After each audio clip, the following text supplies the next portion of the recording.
Hey friends, welcome to the Entrusted to Lead podcast. I'm your host, Danita Cummins, and today on the show, I'm joined by two inspirational leaders, and we're diving into topics around psychological safety. Do you know what that is?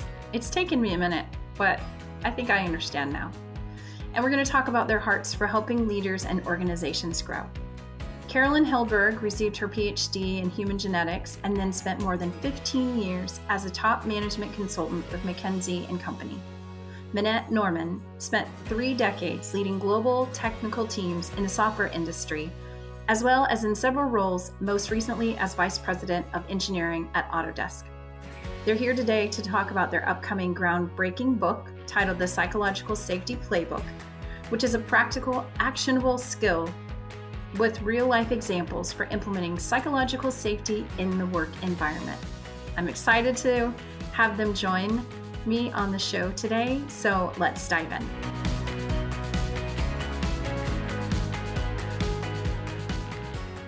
Doing things alone is entirely overrated. We all need a community to thrive. And that's why I'm part of an online community of writers and speakers, podcasters, and entrepreneurs called Creatives. And I love it. In the years since I joined this community, I've launched new ideas, and I finally executed the dreams that sat on the shelf for years. Seriously. And I was able to do this because of the outstanding group of mentors, exceptional training, and encouraging mastermind groups with my new friends who did and continue to give me invaluable feedback. Oh, and not to mention all the fun, because we have had lots and lots of fun. Have you ever said, I want to write a book? Or do you want to use your voice for the exciting world of podcasting? If so, Called Creatives is your best resource for up-to-the-minute industry training, expert advice, live coaching, and peer support like no other. Best-selling authors and speakers Allie Worthington and Lisa Whittle lead this community with a no-competition mission, and it shows. So join my friends and I in the Called Creative community. Head to my show notes, danitacummins.com/podcast, and click the link to get all the details to join. I promise you won't regret it. I look forward to seeing you in the community and watching you grow.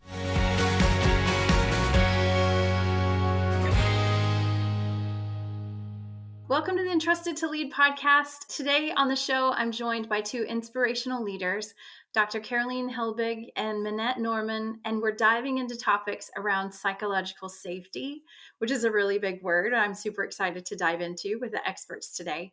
And I'm just excited to talk with them today about their hearts for helping leaders and organizations growing. They're also here today to talk about their groundbreaking book titled The Psychological Safety Playbook, which is a great title. And it's a practical, actionable skill with real-life examples for implementing psychological safety in the work environment. So welcome to the show today. Thank you so much for joining me. How are you both doing? Doing well. Thank you for having us, Danita. And I'll just let Karolin say a few words too. Yeah, thank you, Danita. Thanks for inviting us. And yeah, I'm excited and looking forward to our discussion. Thank you. Yeah, I heard you already had a busy day today.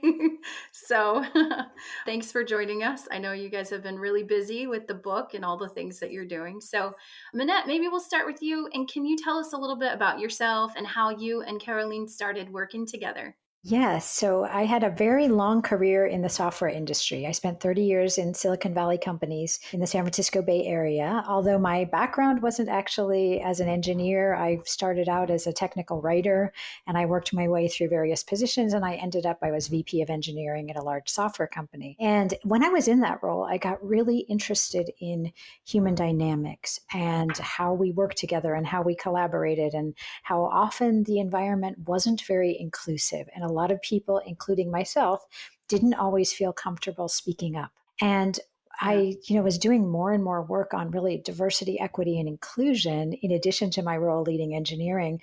And I ultimately decided to leave the industry in 2019 and start out my own business, really focusing on helping leaders and their teams be more inclusive. And I truly believe that psychological safety is the foundation for inclusive environments. So in 2021, I signed up for a class on doing psychological safety assessments. And this was based on Amy Edmondson's work in her book, The Fearless Organization. And in that class, it was the most fortuitous class ever, because in that class was Karolin. And she's in Germany. I'm in the Bay Area and in the US. We'd never been in the same continent, let alone the same room. And we ended up being in a little cohort together in our class. And we really hit it off and realized that we saw things in a very similar way. And one day, one of our fellow students hosted me on a podcast, and it was all about leadership. And as I was talking about leadership, Karolin tuned into the podcast, and I'm going to let her tell the rest of the story. Yeah, that's fabulous. Yeah, I can completely remember the moment I listened to the podcast and Minette sharing her thoughts and her ideas, her experiences. I was in the kitchen preparing dinner and I realized, oh, that's fantastic. She's really exactly completely aligned with the way I'm thinking. And we are really sharing completely our motivation. And it's so funny, Minette describing her path towards this point, and my path was a completely different one. However, we really ended up in this spot where we really had absolutely the same idea and the same motivation, and found psychological safety is really the most important element in making teams really great, in creating an atmosphere where really everyone can contribute fully. However, it's not yet really clear what leaders can do. The how of psychological safety is really something where there was kind of a gap. And standing in the kitchen, that's fantastic. And that's exactly the same point where I am in. And I reached out to Minette. And my pathway to this spot was a completely different one. My background is in science, so with a PhD in human genetics. And I was always interested in how do human beings function as a biological system, and what is motivating them, how do they really work as a system. And then I changed a little bit my career when I decided after my PhD to join a consulting company. But still, I kept this interest in how do human beings function. And at the same time, I was supporting clients really solving complex problems. And that was very similar to science, right? So we need to be really analytic about all the complex issues and then come up with a really smart idea. However, while working in the top management consultancy, I was really more and more shifting towards my inner motivation, which drove me to my university studies, which was how do human beings function?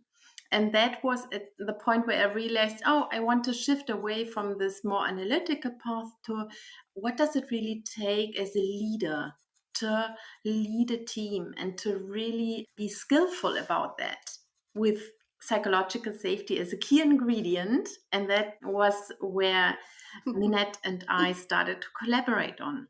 I think that's great. And I appreciate both your backgrounds. As you were telling your story, I was thinking about Minette. You have this engineering background in your experience and systems engineering and all the things for that. And then you've got Karolin, who's over here, the science of genomes and things. And I love the fact that you're both brought these things together to kind of break down very complex processes, which that's what I'm getting to. Like the psychological safety part, it is rooted in a lot of deep, science and a lot of other things. But I love the way you guys brought that together to be able to create this tool for people to be able to use, a practical application in their everyday lives. In your book, you explain these 5 different tools or plays that you call them that a person can use to create these conditions for psychological safety in their organization. You mentioned in your book that you think transformational leaders have to use psychological safety. That's one of the most important things for leaders to do across the world. But can you talk a little bit about why do you think psychological safety is that foundational framework? Minette, if you want to start, what do you think, why is psychological safety such an important foundational piece for leadership? Well, I think I should start with making sure that we're all on the same page as to what we mean when we talk about psychological safety. So just briefly, it is the idea that in a group situation, in a group setting, that you as an individual feel that this group is a safe place for you to ask a question, for you to just show up as yourself, for you to take a risk, make a mistake, and that you do not fear that if you do any of those things that you'll be embarrassed, humiliated, excluded.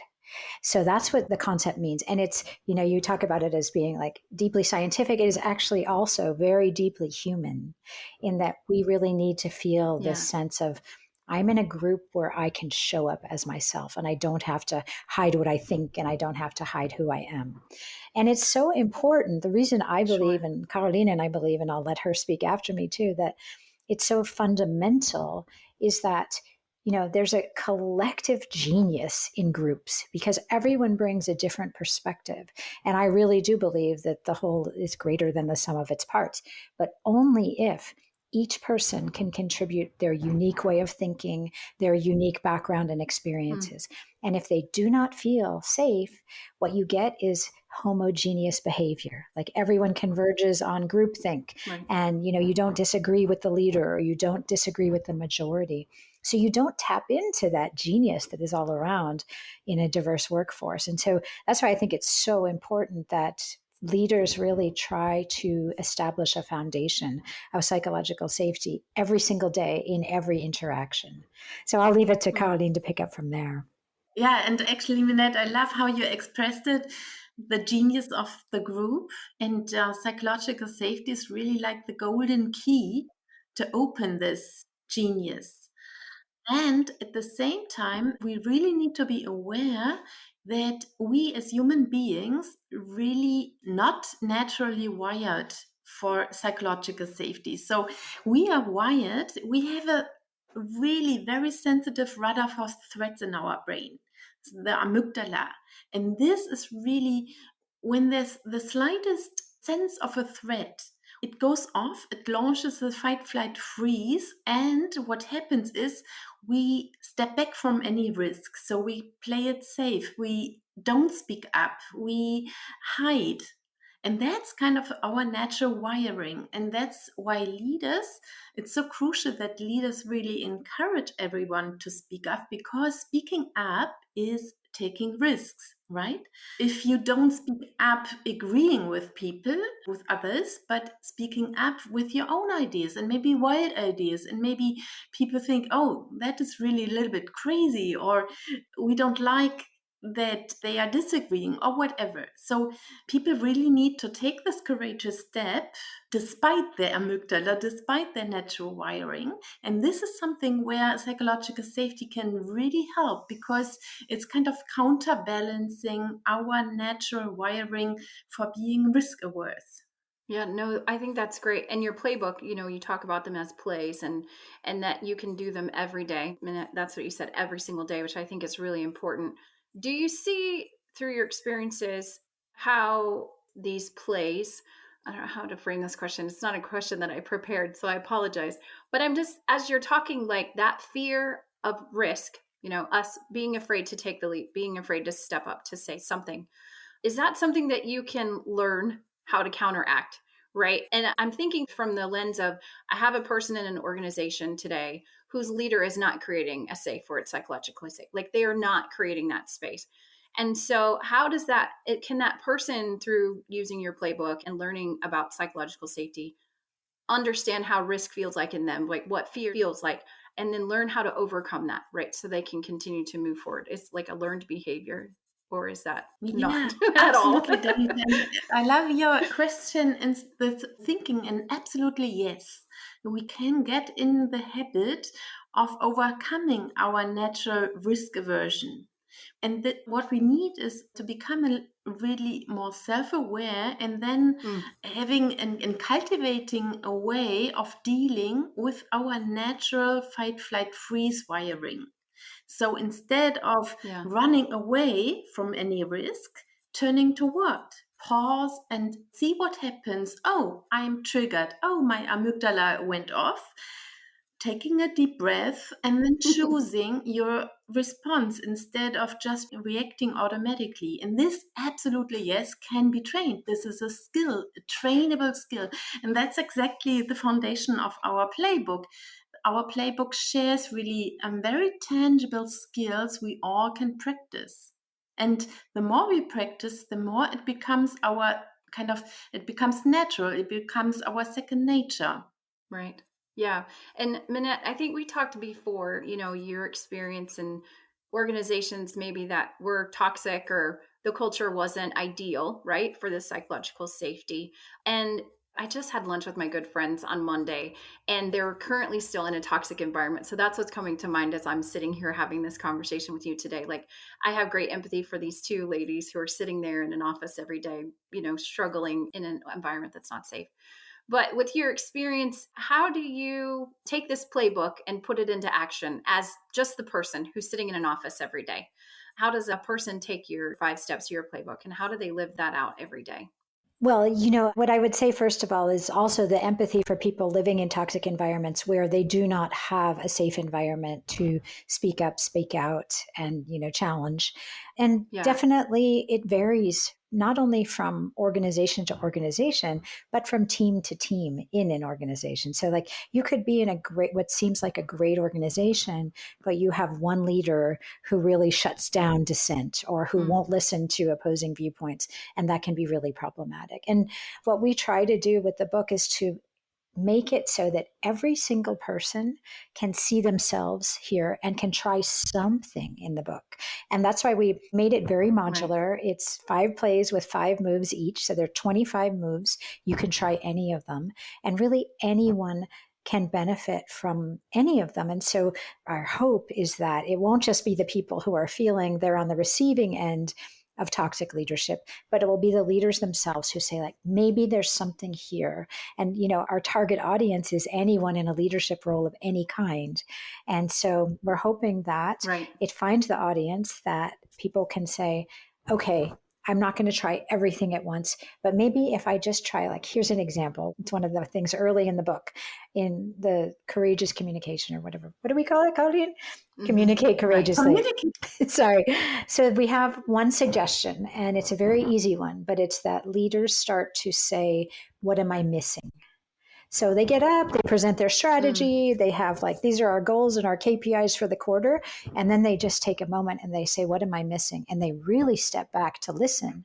And they start to invite people to say, oh, have you thought about this? And I'm not quite sure that we really can do this. And then they stay open to the feedback. That alone can completely change the tenure of how people feel in the team. So, like, that's just one example of the 25 suggestions we have, and we have detail behind each of those 25 of what you can do. And so we really hope that everyone will find something in there that feels, this is something I can do. Yeah, I think that's a great point. And that one question, I did go through that too, the courageous communication, which I thought that was great. I think in the book you say embracing discomfort is part of the journey. So that's why I was kind of asking about that. How do you get past that fear of failure or that, flight, piece, which we all have. Like, we all have that, right? And I think that was great that you said, Karolin, about that and the self-awareness, that you have to first identify it and at least acknowledge that it's there.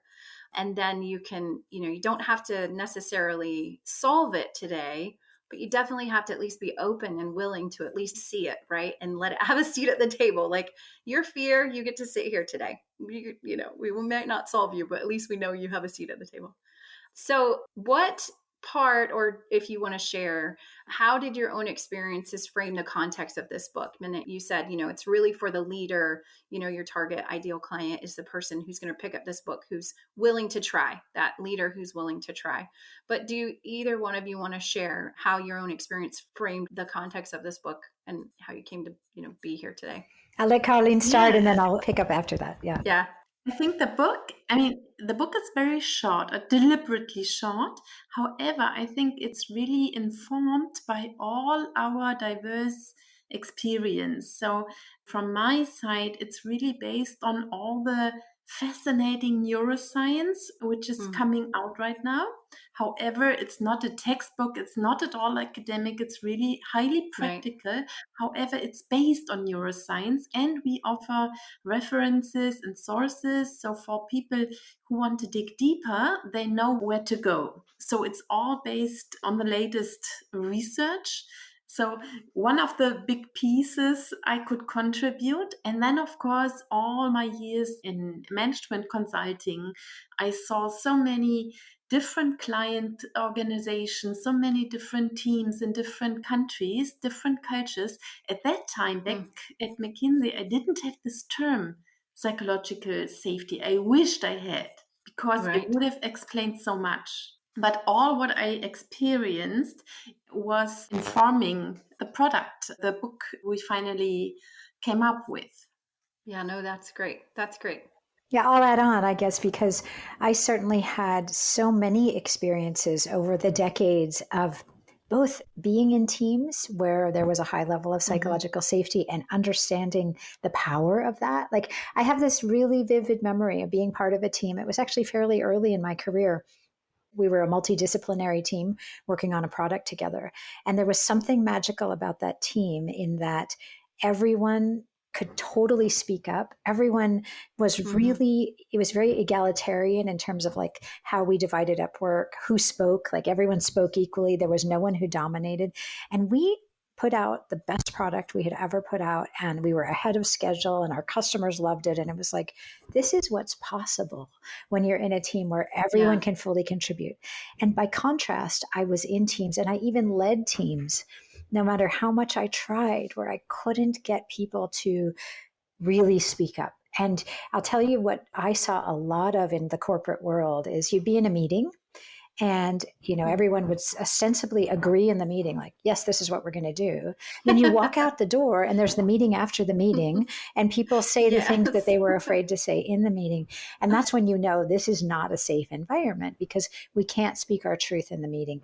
And I have to say that my amazing experience of a high level of psychological safety versus the meeting after the meeting, it was way more common to have the meeting after the meeting than to have that really safe environment where everyone can do their best work. So my goal in life, whether it was true when I was managing teams and now as a consultant and speaker and author, my goal in life is to help other leaders create those teams where everyone can do their best work and there's no meeting after the meeting.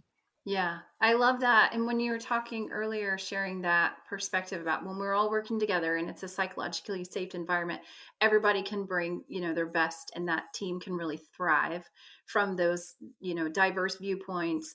All of the, what about this pitfall? I see this potential barrier for whatever it is, where in the place when they're not safe or where they don't feel like they can speak up and say, what about this? I don't really see how these are going to fit together. Then the team as a whole and the organization can suffer. So yeah, I think that's really great too.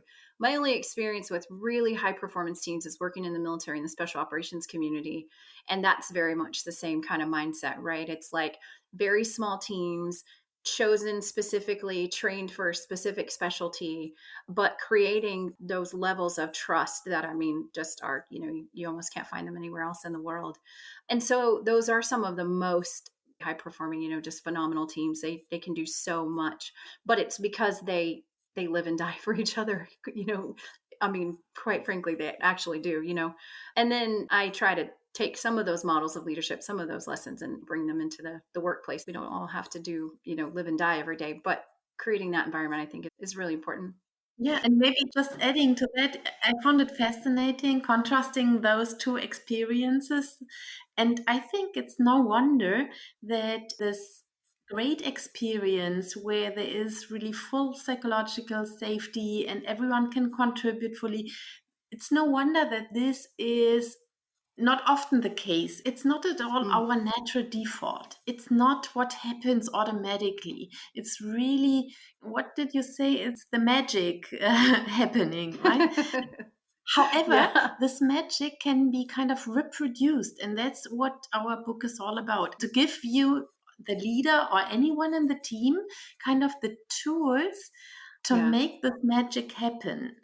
And the reason also why this is not happening often and not by default is also that we as human beings have a very strong need to belong to the group, because our survival depended on that. So we are very sensitive of how are we related to the group, how is our standing, impression management. And getting rid of that or forgetting about that and coming into this flow of, wow, everyone is contributing. We are creating something special and something really magic. For that to happen, we need to forget everything what's holding us back. And what's holding us back is very, very strong. So leaders again and again need to cultivate kind of this encouragement to get rid of what's holding us back and setting free the magic of the team. Yeah, I think that's so much easier said than done, though. I mean, it really is. I'll just say I was in a meeting earlier today and I was sharing before we started. It's a startup. And so all the nuances of startup things are happening. And as you're talking, I'm thinking about, man, there are some really great pockets of psychological safety because I sit back and watch at the C-suite level, this intellectual sparring that I kind of call it, and it's powerful. I think when you do that, when you have an environment where when people are respected and they sit down at the table and they bring such diverse viewpoints, but it's for the good of the organization, right? And everyone is trusted. I keep going back to trust, but I think at the table, everyone has the best interests of the team at heart. So when they say something that's challenging or they say a counter viewpoint, it's because everyone knows, they have the best interest of everyone there. I don't know. Have you seen that, like trust and this trust equation and how that plays out in your psychological safety playbook? Have you seen that in your research? Minette, have you seen that or in your experiences? Yeah, I mean, there's certainly a relationship between trust and psychological safety. And sort of, if you try to figure out what the differences are, it's usually sort of defined as trust being between individuals, whereas the psychological safety is the phenomenon of the group. But what you're talking about is actually touching on both, because you are saying we believe, we trust one another, and we trust that we can have this sparring because we collectively care about the well-being of the group. So I think that there's an overlap between the two.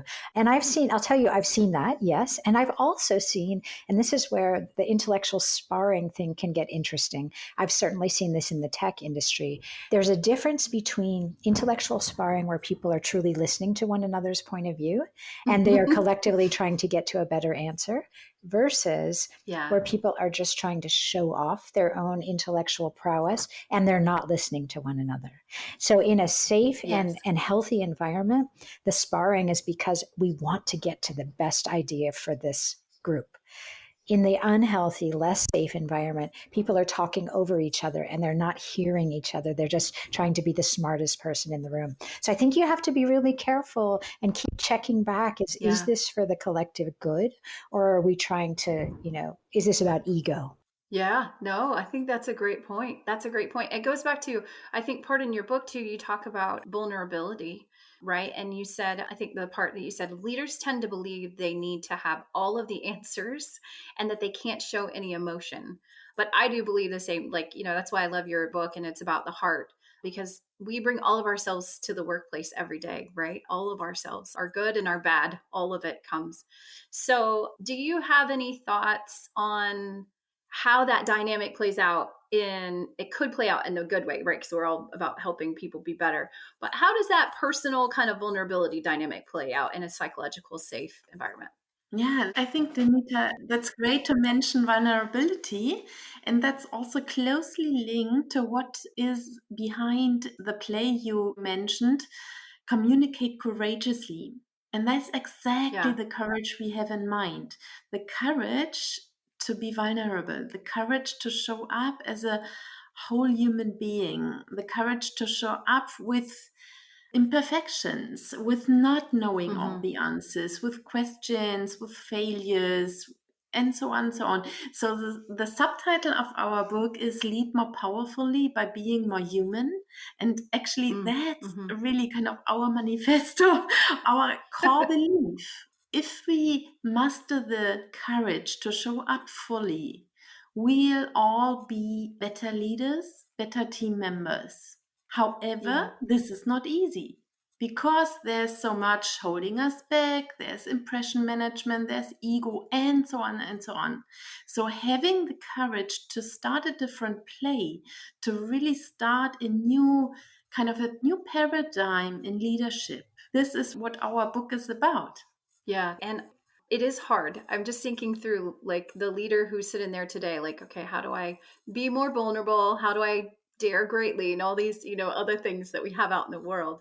And the culture of your organization really kind of drives that, right? Those unsaid behaviors. So I know in the military and then leaving and coming into the commercial space, that was a big transition for me in trying to learn the culture, which is different. It's a lot of different nuances, things that the military community kind of says and does. The corporate community, at least it seemed, you didn't maybe put as much personal stuff out there, right? We didn't really talk about that as much. It seemed to be a little bit different. So I think that would be a challenge in trying to create vulnerability and still navigate the culture of the environment that kind of says, hey, personal stuff goes over there. So, you kind of have to learn, I guess, right? How Yeah. to be vulnerable in a place that's still culturally acceptable, depending upon what that Yeah. environment looks like. Absolutely, Danita. And I'd love to add one aspect, because I feel very much with those leaders who say, this is really scary, right? This is scary to show Yeah. up, because we are all trained in a different mindset. We are all trained in this old paradigm that leaders don't show vulnerability, and that showing vulnerability is weakness and is punished. And I know leaders who really muster the courage to take this scary first step. And then once once they take the step and they make this experience, oh wow, this feels fantastic. Because now I'm much more aligned with who I am, and at the same time I'm more effective as a leader, and people really follow me because they are now in touch with who I am as a human being. And then everything else then is becoming more and more easy, because it's like, I don't know, bungee jumping, or taking this scary first step and then making this experience. Oh, this is really a fantastic new way of leading. Sure. I think that's really great. And Minette, what do you say to the leader who thinks they want to try it? Okay, I think I want to try this psychological safety thing. Obviously, you probably don't walk into work on a Monday morning and be like, everybody, I'm trying out psychological safety. But I guess you could. But what do you say to that leader who's like, all right, I think I want to try this thing? Well, it's the same thing I say to leaders who want to do more inclusive leadership, which is the focus of my consulting. Is you start with your self-awareness. You have to really look at yourself and your own behavior first before you can change the norms of your team. Is really like that self-awareness. How am I going to show up? How am I going to listen? How am I going to manage my reactions when I get defensive and the amygdala is firing? And so it's really that start with something that you can work on every day.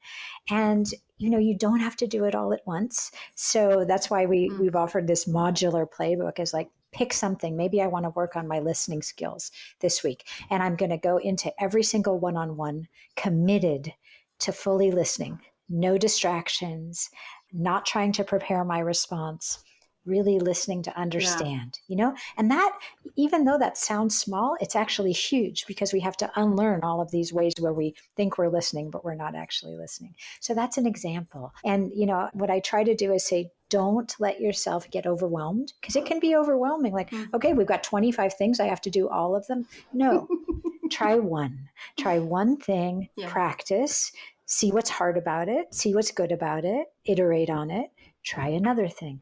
And, start to talk about, and the other thing is like, you don't have to say, I'm trying out psychological safety. You can say, I'm really trying to do better with my listening skills. And please call me out if you see me getting distracted, or if you think I've misunderstood you. I want to make sure I'm understanding. Things like that. So I think it's start small, start with yourself and your own behavior. And you're not going to be perfect. None of us are perfect. We're human, and that's okay.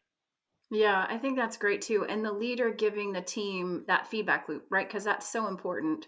My husband and I were having a conversation about some stuff yesterday, and the poker faces that some of us wear better than others. And he's like, you don't have a poker face at all. And I was like, okay, well, I'm 46, so I stopped trying.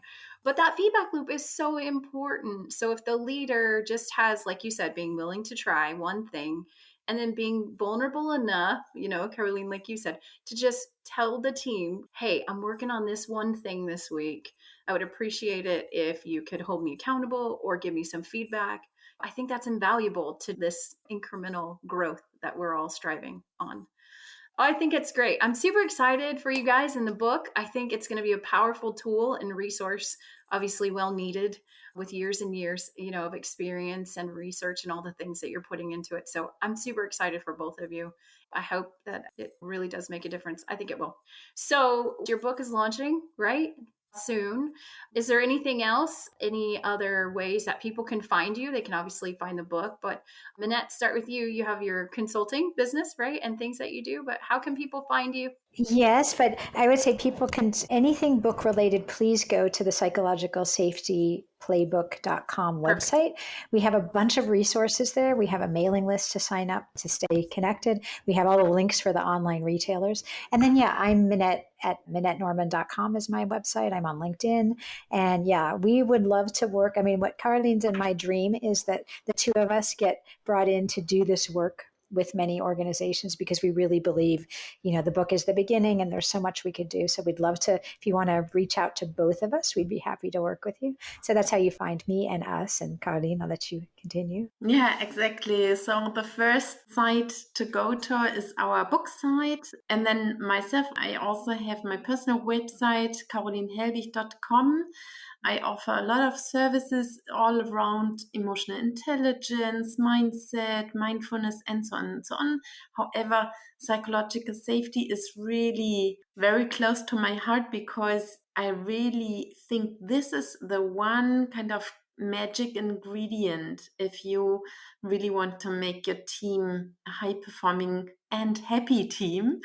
However, I'm really thrilled and excited and looking forward to bring all my consulting clients about putting the book into practice, because it's great if leaders read the book. It's great if organizations put psychological safety on the agenda.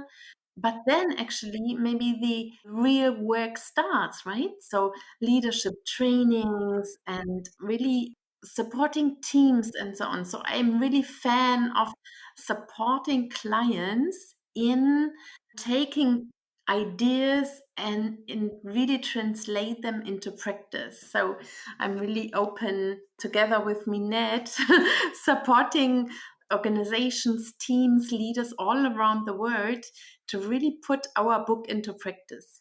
Yeah, I think that's awesome that you offer that, because I can't tell you how many books that I've, bought and tabbed and made all the notes, and to have that next layer to say, man, it would be really great if I could reach out and someone could actually help me put this into practice. And so I think that's a valuable resource too. And we'll make sure we put all of your links in the show notes so everybody can to get access to that. So any final words about psychological safety, or just anything that you guys have going on? Anything that you wanted to add? I just wanted to elaborate a little bit on, you don't have to do all at once, and don't be overwhelmed. And that's a very important message our book wants to bring across. It's really an invitation to play and to approach things as experiments and take it as light as possible. So playfulness is a key element, and that's also the reason why the book has a lot of illustrations, to make it really something not heavy, but lighthearted and fun. That was really great. Minette, did you want to add something too? I was just going to say the official launch date of the book is February 22nd, but it's available for pre-order, and the audiobook just happened to come out ahead of schedule. So the audiobook through Audible is available right now, and through the other platforms a little bit later. But those are our dates. And Karolin just mentioned the illustrations as an aside, but in addition to her being a brilliant scientist and consultant, she drew those illustrations too. So that's one of her other talents. That's very cool. So hats off to you for being brave enough to try. Well, thank you both for coming on the show today. I really do appreciate it. It has been a blessing to meet you, and I'm excited to see your journey and the impact that you're going to have on the world. So thank you for sharing your story today. Thank you for having us, Danita. Thanks a lot. It was fantastic. Thanks for listening to the Entrusted to Lead podcast. This podcast was brought to you by our amazing producers at Wildfire Creative Company. So if you enjoyed today's episode, please hop over to iTunes or Spotify, subscribe, rate it, and leave a review. It's very much appreciated. And make sure you come back. We'll talk more about the essence and elements of leadership on the first and third Thursday of every month. If you enjoyed today's show, you can head over to danitacummins.com/podcast and gain access to additional free resources. But make sure you subscribe to our newsletter so you can stay up to date on the latest shows. Have an amazing day. Talk to you soon.